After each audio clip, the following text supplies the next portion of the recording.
Bonjour à tous. L'autre jour, je vous avais demandé de me proposer des entreprises à analyser. Il y a eu pas mal de propositions. On va les passer en revue aujourd'hui. Certain wiring that's very useful. I am better! Ça m'excite! J'ai les tétons qui pointent!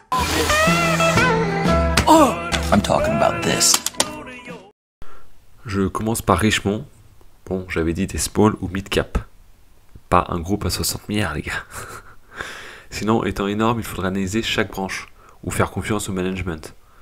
N'ayant pas les capacités d'analyser chaque branche de l'entreprise, si je devais choisir une boîte luxe en faisant confiance au PDG, je prendrais le VMH. Simple et c'est dans le PE.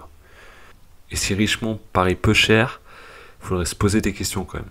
Car tout est cher en Suisse, normalement. Après, j'ai écouté cette interview et était plutôt positif sur l'annuaire de Richemont. Et il connaît beaucoup mieux le dossier que moi. Ensuite, Porsche, comme pour Richemont, c'est une big cap. Belle entreprise, mais pas de luxe comme Ferrari, tout en étant au-dessus de Mercedes. Un peu seul dans son segment, en étant en côté en tout cas. Donc compliqué à évaluer. On pourrait la jouer indirectement en achetant du Volkswagen, qui détient toujours 75% de Porsche, et qui cote moins que sa participation dans Porsche. En gros, vous avez tout Volkswagen gratuitement presque. Après, Volkswagen a ses problèmes. C'est assez spéculatif du coup. Ensuite, Contron AG, entreprise dans les services informatiques. Je n'y touche pas. Je ne comprends rien au secteur, je laisse ça aux ingénieurs informatiques. ALA SPA, je ne suis pas certain de comprendre ce qu'elle fait. Service de conseil en logistique. Entreprise créée en 86 mais cotée seulement depuis juillet 2021. Donc on n'a pas beaucoup d'historique. Je dirais qu'il faudrait la laisser évoluer quelques années pour voir. Fouten Pajot et Beneteau, ayant déjà fait Katana, je pourrais les analyser à l'occasion. Scanfil, entreprise qui fournit des composants électroniques pour les réseaux de télécommunications et tout ce qui touche au réseau. Ça doit être des antennes relais, des câbles, ce genre de choses. Il faudrait voir la taille du marché pour savoir comment elle peut s'en sortir face à la concurrence. Pas un secteur qui m'intéresse, ou que je comprends de toute manière. Lumibird, j'ai été actionnaire à mes débuts fin 2021, les lasers c'est sympa. Puis les résultats étaient décevants, alors que le secteur est porteur. Je me rappelle avoir vu passer une annonce de 250 millions de chiffre d'affaires pour 2023, là on serait sur 200 millions, avec des marges pourries. Ceux qui connaissent ce secteur devraient tout de même approfondir, je pense, ça a l'air bien placé.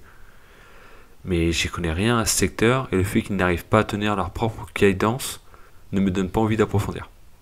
Orsero, entreprise qui importe et distribue des fruits et légumes et qui m'a été proposée par Invest Academy, je dirais que tu devrais faire l'analyse toi-même, vu toutes les infos que tu m'as déjà sorties. Ensuite, Robert T. Philippe Lucchesi de Finance Academy a déjà analysé l'entreprise sur sa chaîne et a l'air d'être très au point sur l'entreprise.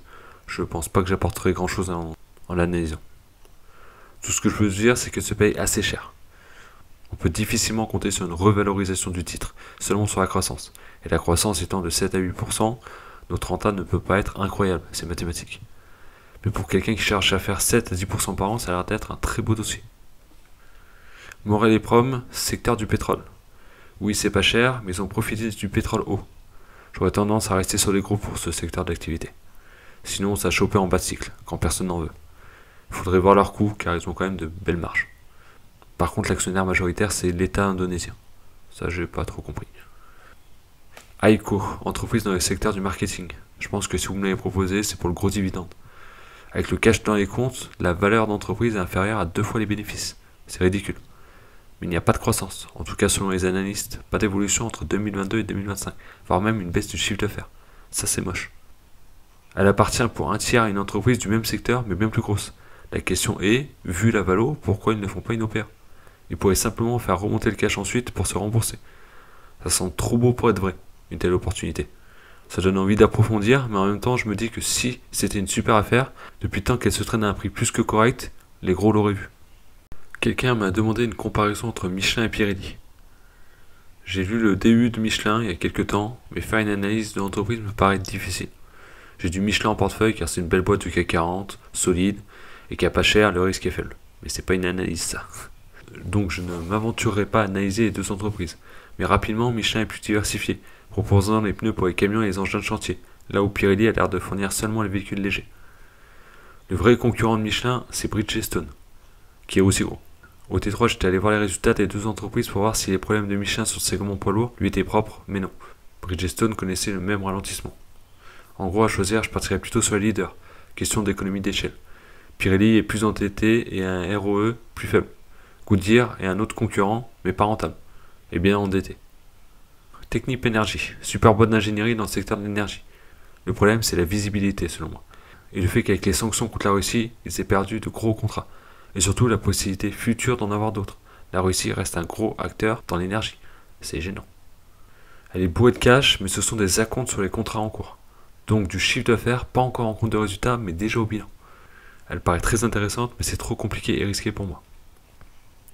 TFF Group, belle entreprise qui produit entre autres des fûts en bois pour le vin et l'alcool en général. Philippe Lucchesi en a déjà parlé sur sa chaîne, il me semble, ou sur Twitter en tout cas. Il faudrait connaître le secteur de l'alcool pour connaître les perspectives de l'entreprise, en sachant qu'il cherche à se développer dans le bourbon, un whisky américain où la réutilisation des fûts est interdite, ce qui permet donc d'en vendre bien plus. Ça pourrait être intéressant à analyser, même si ça me paraît un peu technique. Equasens, elle produit des logiciels pour tous les pros de la santé, du médecin au pharmacien, de la maison de retraite à l'hôpital.